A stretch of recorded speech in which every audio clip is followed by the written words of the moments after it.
So today I'm going to introduce you to an exercise called deep listening. Deep listening is a term coined by the American composer Pauline Oliveros. And she uses the term, or used the term, and to refer to a specific kind of listening, a specific engagement with the energy waves of sound. So if we go back and think about how we've defined sound acoustically, we remember that sound is made up of energy waves, and the way that sound is experienced depends on what material is the conductor for these sounds. So we don't hear auditorily the energy waves of sound until it comes into contact with a particular membrane or some kind of material conduit for these energy waves. So when Pauline Oliveros talks about deep listening, she's not only talking about ourselves listening, using our bodies as that conduit, but also kind of putting it together with what we know about the world around us, and actively going through the process of opening one's body and mind to the sounds within ourselves and with the world around us, to come to a better understanding of ourselves and the world around us. So she says deep listening is an active process. We put ourselves in a position where we take the time to use our perception of the sounds around us and come to know our world better through taking the time to really dwell with these sounds. So she talks about focal listening, which is focusing on the immediate yourself. And she also talks about global listening, or listening to the greater world around you. And she encourages the listener to integrate these. And as we do, we open ourselves to new pathways of knowledge. We've already talked about sound and knowledge coming together in the term acoustomology. Through that, we've learned how sound and listening can even shape a culture. So there goes a chipmunk. So I invite you to go through a deep listening exercise. So I'm going to walk you through a deep listening exercise as inspired by Pauline Oliveros. I got to do one of these exercises with her several years ago, and it was a really great experience. And so I'm modeling what I will be doing with you off of that experience with her and with other stuff that I've read from her. She does have a deep listening institute. There are now instructors and a whole teacher training course where you can get certified to do these deep listening guided exercises and meditations. And I don't actually have that certification. I'm just a professor connecting my students to sound and the natural world. But I hope that you will join me now for a deep listening exercise as inspired by Pauline Oliveros.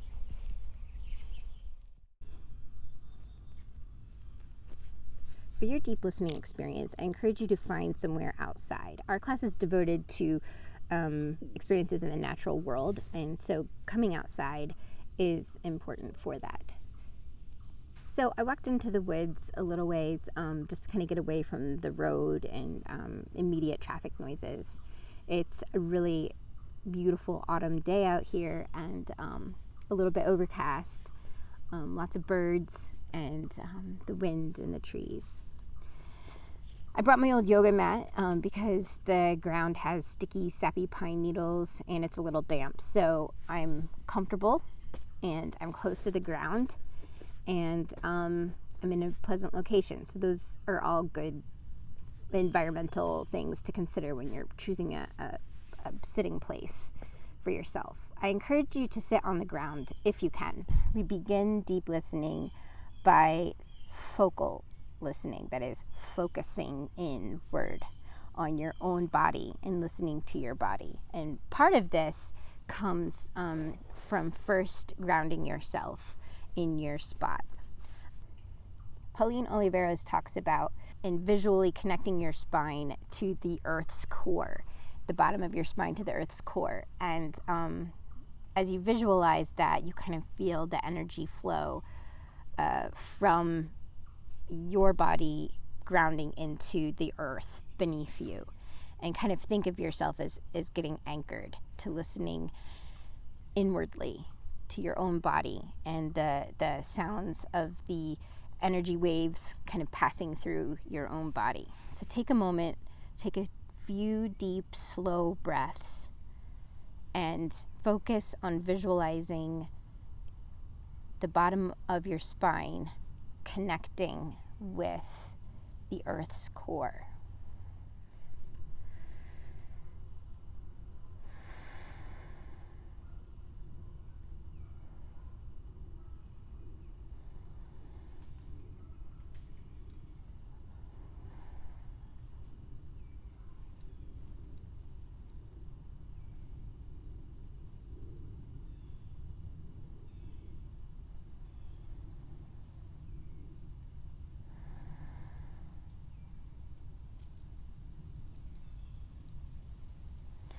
As you kind of enter into this stillness, bring that presence up through your spine. Oliveros reminds us that the electricity of our nerves travels up and down our spine and carries that inputs to our senses all the way to our brains. And we've learned that listening and hearing are part of a complex process of receiving energy, the energy waves of sound physically, but then also our brain going through an interpretive process of perception. So your spine is an important conduit for the sensory input that your brain will then interpret. So bring the stillness of your listening all the way up your spine.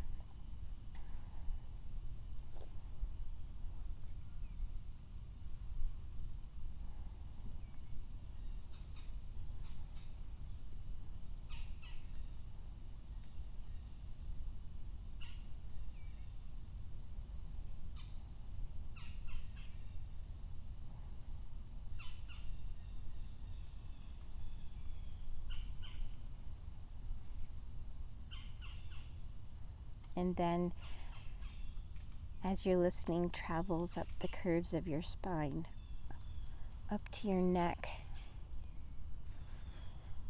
focus on your breathing in and out, feeling the electricity of your nervous system. Open up your brain to the world around you, as if the energy is releasing into the sky.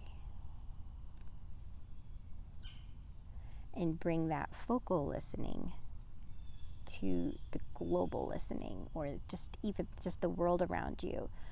And take a moment to enter a sort of listening conversation, an improvisation, as she sometimes refers to, as you kind of move back and forth between listening inwardly and to the world around you.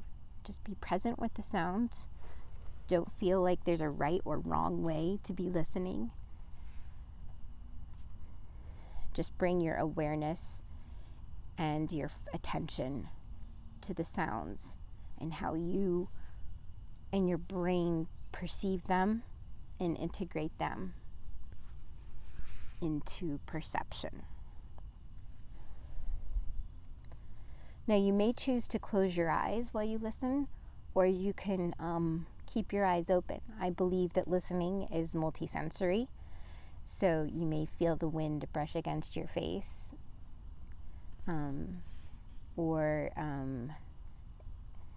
you might see like the little leaves dancing as they fall to the ground now that it's autumn. So there's visual listening, there's kinetic, touching, haptic listening. And there's also listening with your ears. So I'm not going to prescribe a particular way to listen. I just want you to take several moments here to be aware of the sounds around you and inside you, and let your mind be present with them.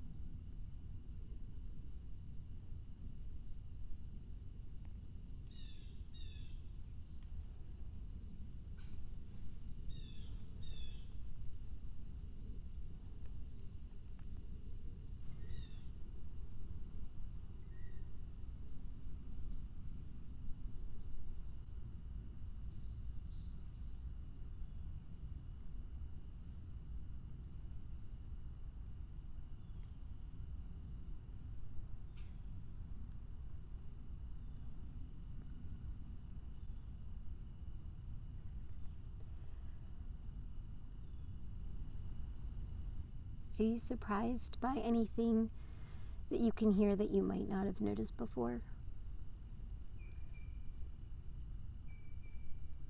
What might you be learning about how you feel and about where you're sitting through listening to it that you might not have known before, or at least paid attention to as much before?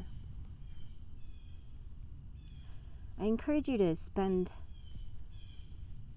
a few more moments in your spot and really kind of settle into that place for good 5-10 minutes at least, and to just allow yourself to be open to whatever the sounds around you might be telling you in a given moment. But also think about how you are and how you feel throughout the listening process. Thanks for joining me out here in the woods on this beautiful October afternoon.